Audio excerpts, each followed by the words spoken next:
Olá todo mundo, espero que todos estejam muito bem.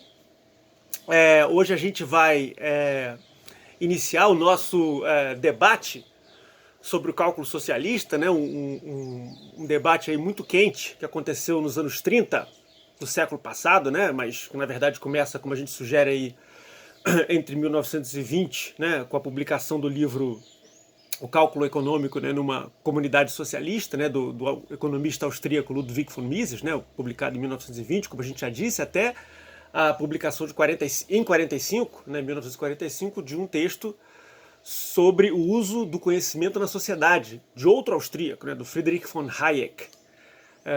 Nesse meio tempo, né, 20 e 45, a gente tem o debate principalmente aí quente nos anos 30, e a gente vai tratar desse debate um pouco hoje, né? Vamos ver se a gente consegue terminar em 2 vídeos, eu acho que dá para fazer isso.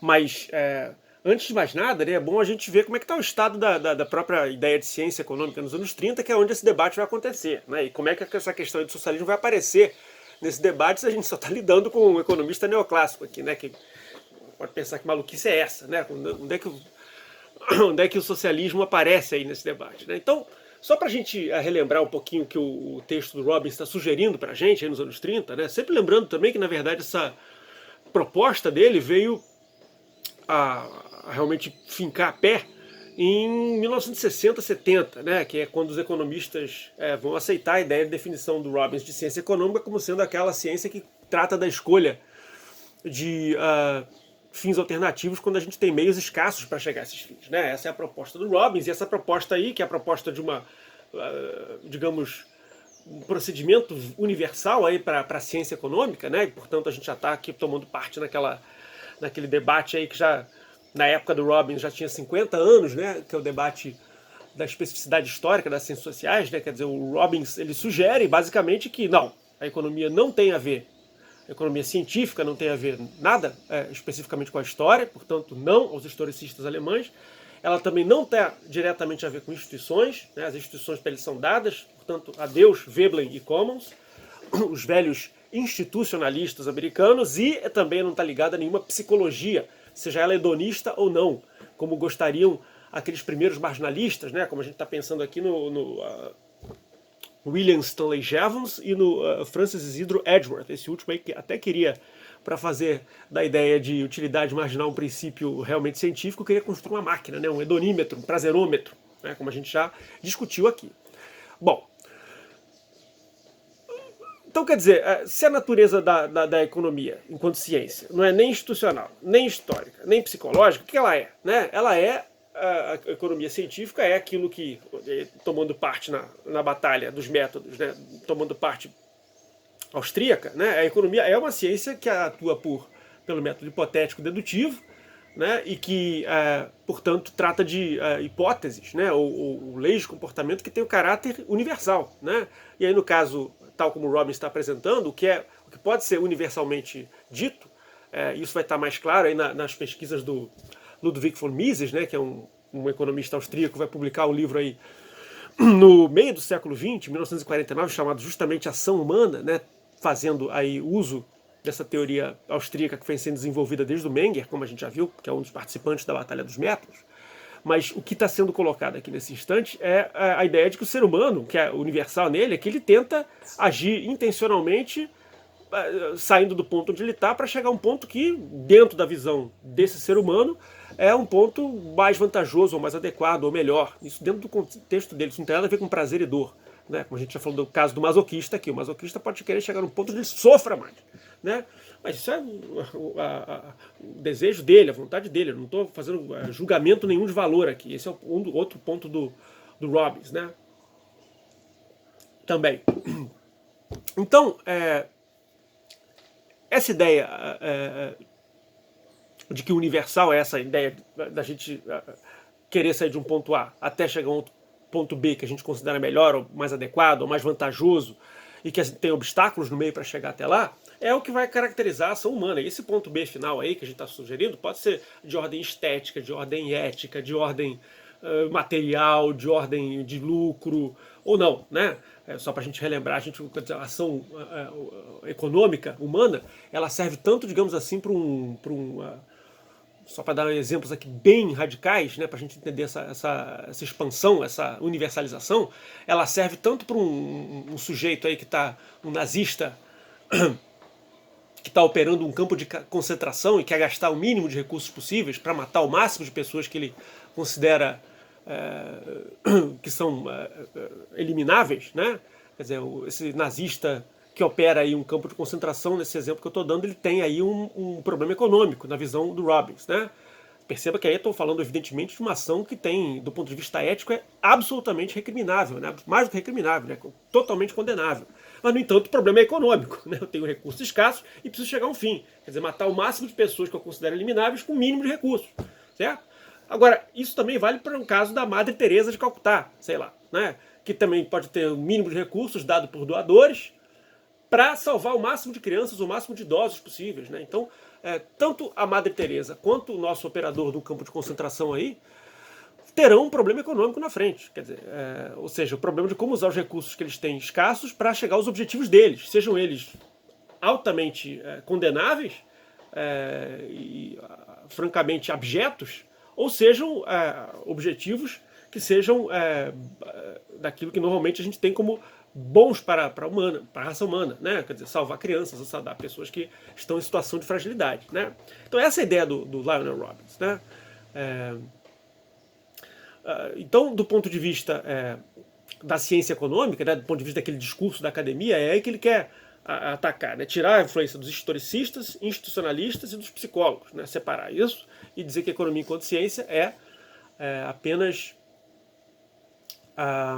envolve a escolha de fins alternativos quando a gente tem meios escassos para chegar a esses fins, né? Claro, aí evidentemente a gente vai ter que ver, e veremos no próximo vídeo, onde entra a história, né? Relembrando aqui o Robbins, a gente já falou um pouquinho no vídeo passado, né? Como é que funcionaria, mas a gente vai olhar com mais cuidado, onde entram as instituições, as hierarquias, né? E aí a gente vai olhar isso também nos próximos vídeos, né? Com o caso do novo institucionalismo, né? Que vai partir dessa ideia aí do Robbins e a ideia também do uso da econometria, né, que vai se difundir principalmente a partir dos anos 40, né, finalzinho dos anos 40. Então, do ponto de vista que a gente pode colocar assim, científico, né, para a academia, essa é a natureza, digamos, da ciência econômica. Ela tem uma natureza dedutiva e serve para a gente explicar como alocar recursos escassos entre fins alternativos, sejam esses fins altamente abjetos e condenáveis, ou sejam esses fins valorosos, né? Tô falando aqui da Madre Teresa e do nazista, por exemplo, né? Agora, a gente pode imaginar também, esse é o ponto aqui que eu gostaria de enfatizar, que o último capítulo do livro do Robbins, né, o capítulo 6, sobre a importância, e aí a gente vai entrar nessa questão aí do socialismo, etc., ele dá, digamos assim, um ataque, né, que, com a ideia que a gente está abandonando, né, na visão dele, de comparações interpessoais de utilidade e de mensuração possível da utilidade marginal, abandonar a ideia de que a gente tinha aquelas políticas dos velhos teóricos do bem-estar, o Pigou, o Marshall, o Edgeworth, né, e Sidgwick, como a gente já comentou aqui no capítulo 15 do Roger Backhouse, né? Então, toda aquela teoria que justificava, de alguma maneira, de um ponto de vista científico, a intervenção do Estado para fazer políticas redistributivas, fica sem um fundo, né, quando você não pode mais comparar utilidades, nem pode medi-las, essas teorias passam a carecer de um fundamento aí que possa justificar essa atuação prática. Portanto, a gente está saindo aqui da academia e entrando mais uma vez no espaço público, né, tanto de debate quanto no poder político, que vai aí decidir o quanto do orçamento deveria ir, teoricamente, para a redistribuição, ou para a educação dos mais pobres, ou qualquer outro motivo, certo? Então, o que o Robbins está dizendo com relação à importância, esse é o segundo ponto dele, só para lembrar, o título do artigo é um livrinho, né? Eu até coloquei para vocês, um ensaio sobre a natureza e a importância da ciência econômica, né? A natureza é essa, a natureza dedutiva, não é histórica, não é institucional, não é psicológica, né? E a significância que ela pode mostrar para a gente o que a gente, como a gente pode medir custos e benefícios de diferentes arranjos sociais e diferentes ações humanas para justificar determinado tipo de intervenção. O que o Robbins está dizendo é intervenções baseadas no princípio da comparação interpessoal de utilidade e no princípio da utilidade marginal decrescente estão fora de questão porque não podem ser cientificamente mensuráveis, né? E a gente já comentou essa questão do positivismo, que a gente vai falar mais nos próximos vídeos também, né? Essa ideia de que tem que ser mensurável, e preferencialmente mensurável de uma forma matemática, e preferencialmente mensurável de uma forma matemática que lembre, tanto quanto possível, né, aquilo que os físicos fazem, né?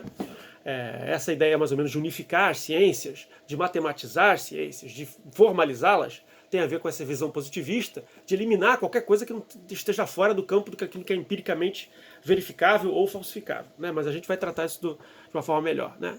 E aí vai começar essa questão aí do socialismo, né?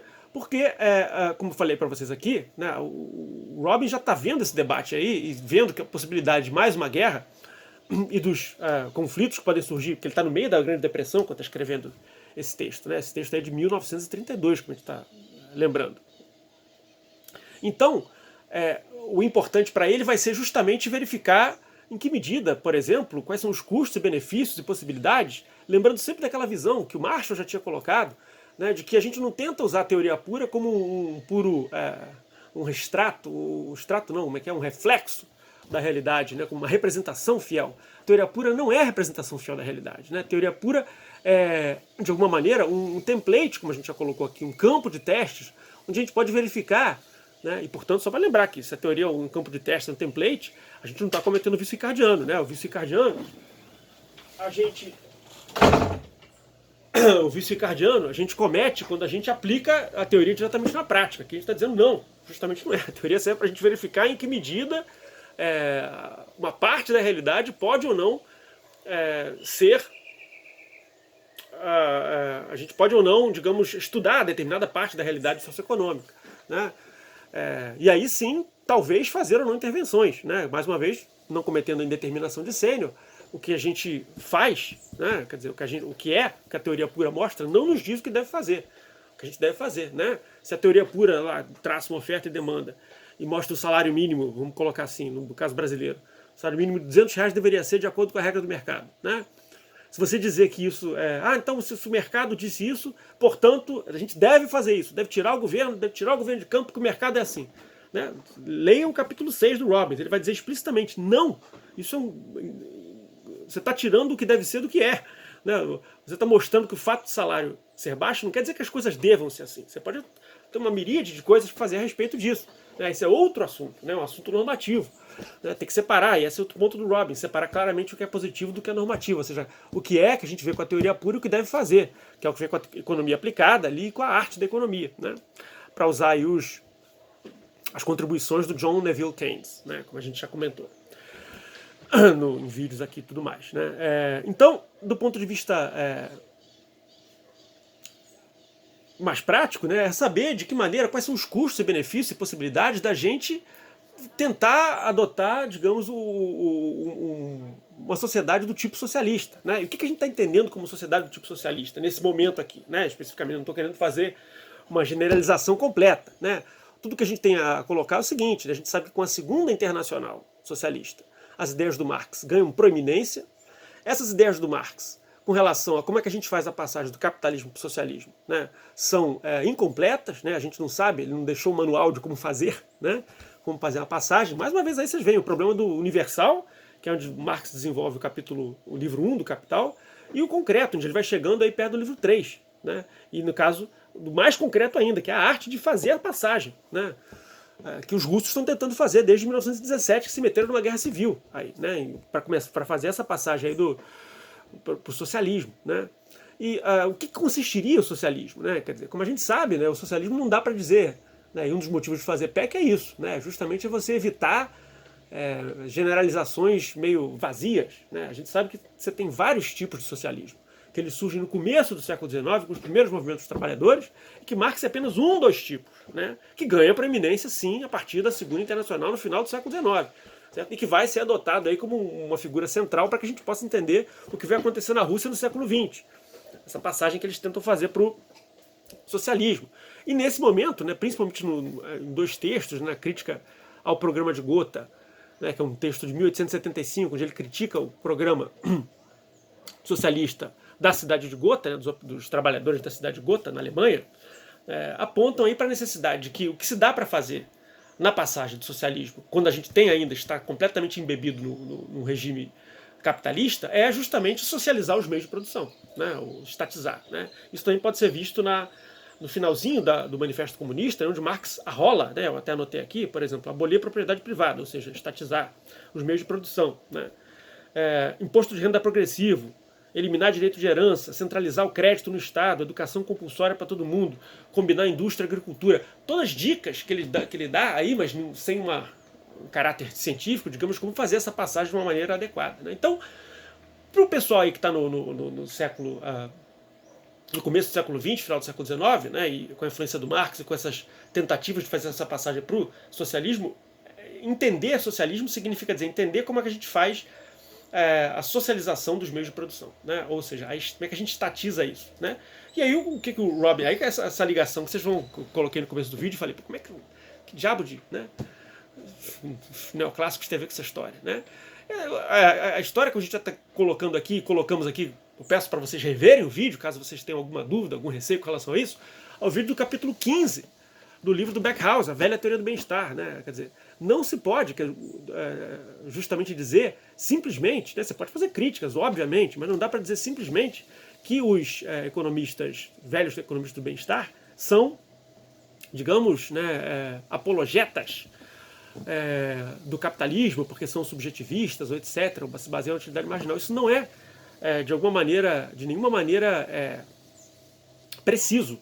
Né? O que é preciso é dizer que realmente nenhum deles, que eu saiba, né, era revolucionário. Não, né? Mas a grande maioria, pelo menos dos importantes, era reformista. Né? Quer dizer, reformas podiam ser feitas, né? E deveriam ser feitas, né, na maioria dos casos. Então, é a ideia que a teoria pura serve também para explicar se é factível ou não é factível fazer uma sociedade do tipo socialista, entendida nesse sentido aí que está sendo aventado no começo do século XX. Ou seja, o primeiro passo para a passagem do capitalismo para o socialismo seria a estatização dos meios de produção. Né?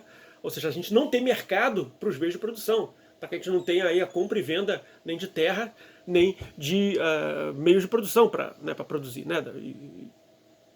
Mas a partir daí, como é que a gente faz? Né? Existe a possibilidade ou não? Né?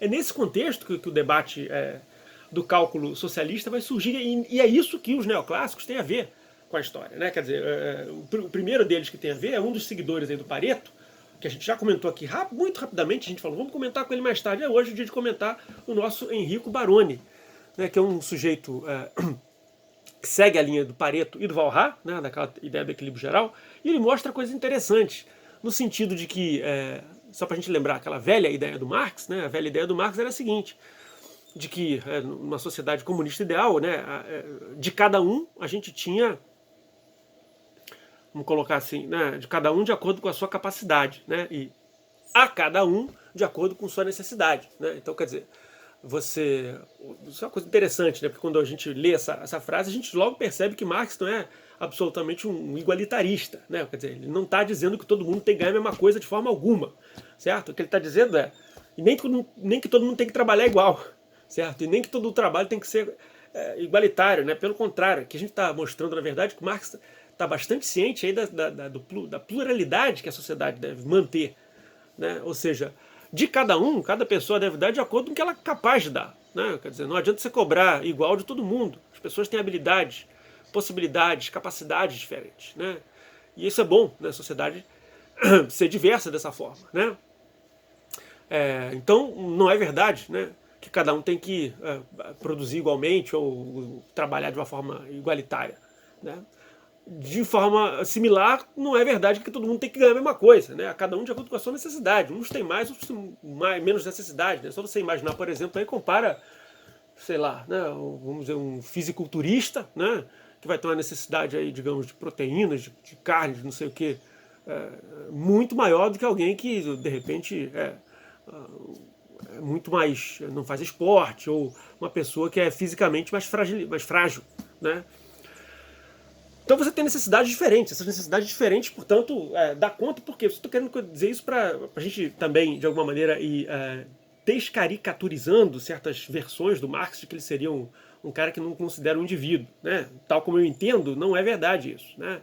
E essa é uma frase interessante, né, para a gente analisar isso, né? Ele não está dizendo nem para todo mundo trabalhar igual, nem para todo mundo receber igual. É isso basicamente, né? Ou seja, tem que ter uma atenção aí para as peculiaridades tanto das forças produtivas dos indivíduos quanto das diferentes necessidades que ele tem, né? Então a ideia, né, dos neoclássicos é como é que a gente pode entender isso, na verdade, né?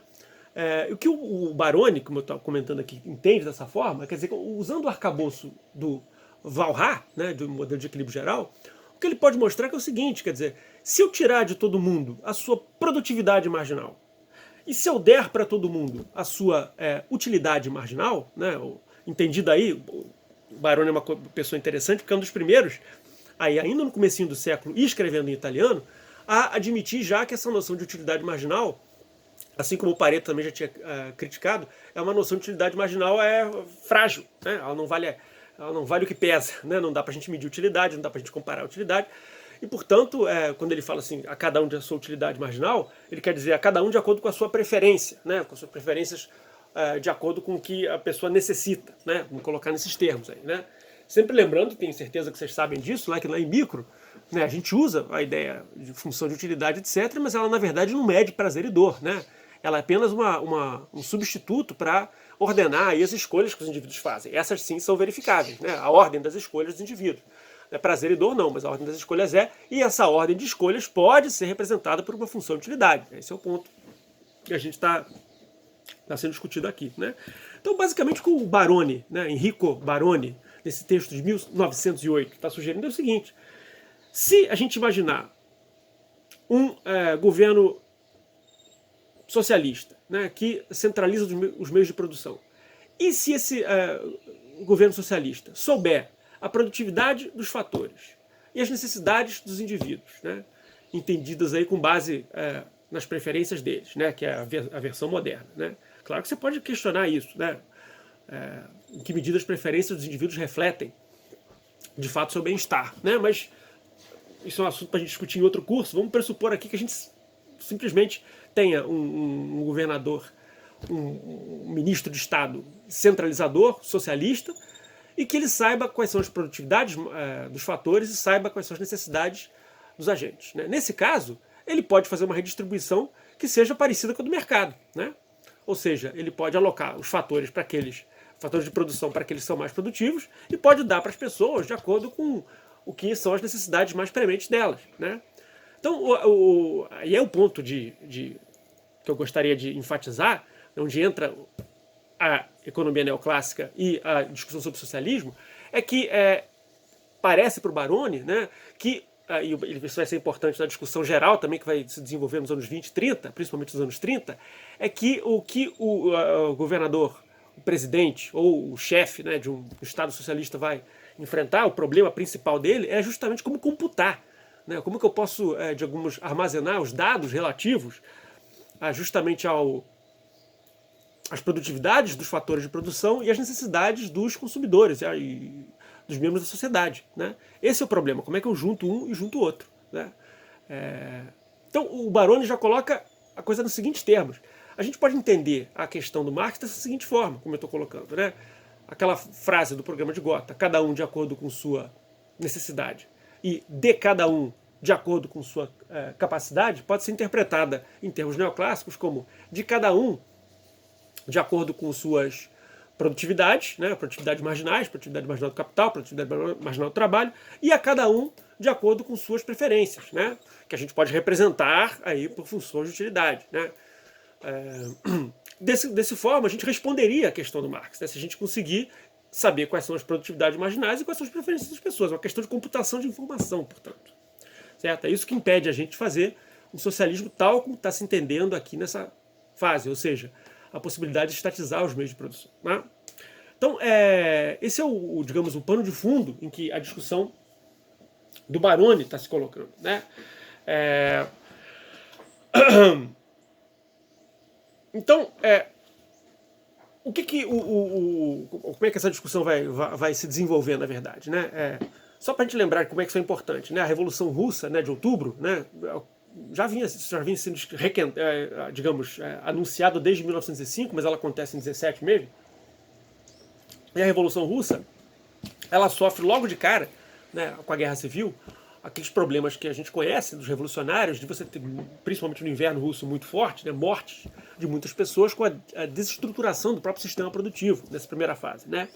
E aí, no primeiro momento, quando você tem ainda, logo que você termina a Guerra Civil, em 1921, o Lenin, que no momento está funcionando como líder, vai propor aí a nova política econômica, a nova economia, né, NEP, né, a nova política econômica, na verdade, né, onde ele vai trazer de volta certas características do mercado para fazer a economia ir para frente, né? Quer dizer, aquela ideia de dar um passo para trás para dar dois para frente, né? Como a gente sabe aí dos livros didáticos sobre essa fase da Revolução, né? E não é por acaso, digamos assim, eu tendo a achar que não é por acaso, que os primeiros debatedores nesse caso aí são os austríacos, né, que estão vendo o seu próprio império se decompor, né, o Império Austro-Húngaro, que se decompõe aí depois da Primeira Guerra, e estão no leste europeu, mais próximos ao leste europeu, portanto mais próximos desses movimentos que estão acontecendo na Rússia, né?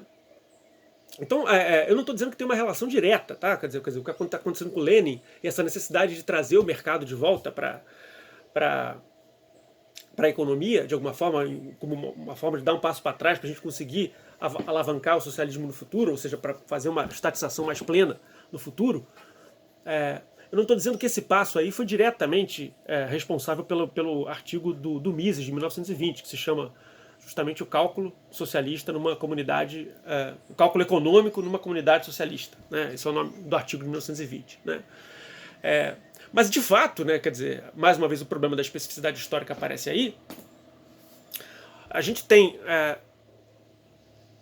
essas questões próximas, fisicamente, ali na Rússia, né, desses países do leste europeu, né, e logo quem vai participar vai ser um polonês e um romeno, né, o Oskar Lange, o polonês, e o Abba Lerner, são economistas neoclássicos que vão discutir aí com o Mises, com base no que o Baroni, né, os princípios do que o Baroni tinha delimitado, né? Então, o que vai ser colocado aí nesses termos vai ser uma discussão sobre a possibilidade de fazer, então, o socialismo, em que medida a gente podia acoplar o socialismo ao mercado, né? Tal como Lenin estava tentando fazer no começo do começo da década de 20, né, 1921, né? Então, eu vou parar por aqui rapidamente, né, pra gente. Eu ia até mostrar o gráfico que eu fiz, né, o esqueminha que eu fiz do Mises, mas acho melhor parar e começar o próximo vídeo mostrando esse esquema do Mises e aí já explicando como é que o debate se dá a partir dessa ideia, aí, né, e a partir da ideia também do ótimo de Pareto, que é a ideia aí de que a gente vai ter de eficiência, né, e a gente vai explicar isso mais ou menos como no próximo vídeo, tá bom? Então eu já começo o próximo vídeo falando especificamente disso pra gente entrar diretamente lá, já que ainda deu meia hora aqui, tá bom? Abraço pra todo mundo.